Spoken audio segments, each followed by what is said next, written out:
you're gambling with World War III. You're gambling with World War III.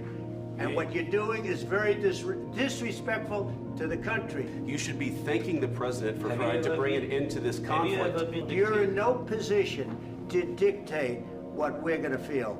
We're going to feel very good. Feel influenced. We're going to feel very good and very strong. You will feel Then you tell us, I don't want a ceasefire. I don't want a ceasefire. I want to go and I want this.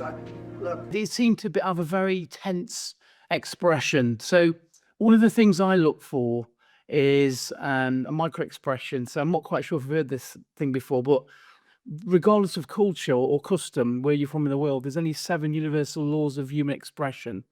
So we can be happy, we can be sad, we can show anger, we can show fear, we can be surprised, we can show contempt and disgust. So, let's say, for example, you're not feeling great and someone says, how's it going? How's your day?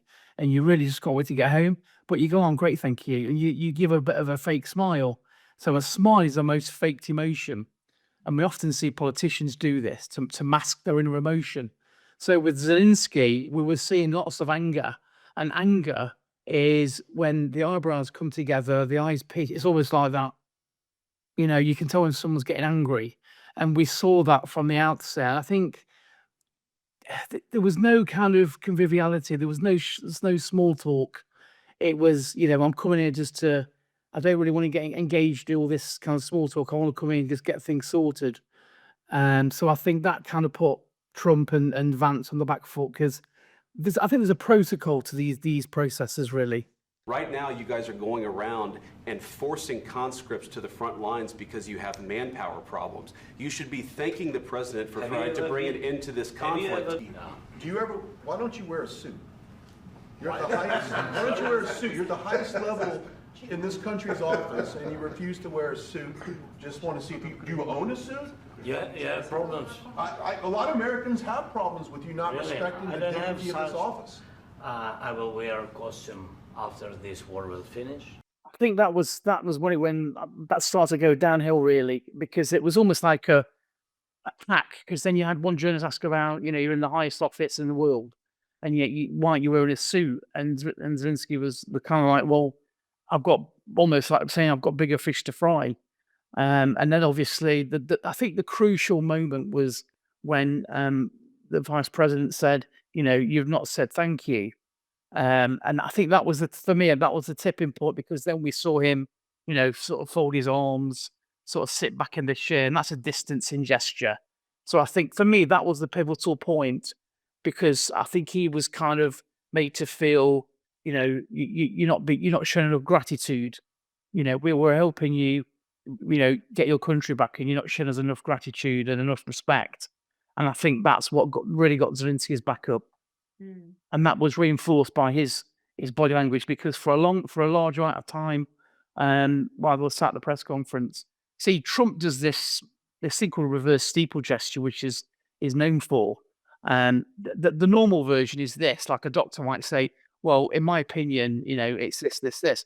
Whereas the default setting for Trump is this, which is a much more grandiose version of saying, I am the most important person in this room. And, he does that with everybody apart from Putin. So him and Putin have got this special relationship because like with the handshake, for example, Trump will do this bone crusher handshake and pull people towards him to see how sort of pliable they're going to be. Because if they're resistant, for example, with Macron, he was briefed on this last time and this time. And then the two of them ended up having this sort of tug of war on the White House steps.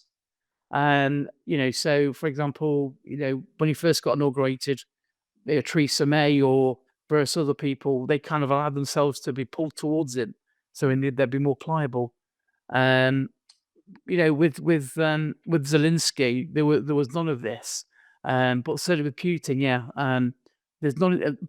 Trump doesn't do any of these power gestures or mind games with Putin. They're very much match and mirror each other's postures when they meet. Controversial statement, but I think it allowed ego to creep into things because yes, it's a terrible thing that's happening and it's been happening, and nobody wants war. But I think he might have gone in there with the agenda of being a little bit more diplomatic, and maybe I'll be criticised for that. I don't know, but the vice president did say, I'm not taking sides, did say, we've got all this firepower and we've got all these weapons and military, but we're approaching this from a diplomatic perspective.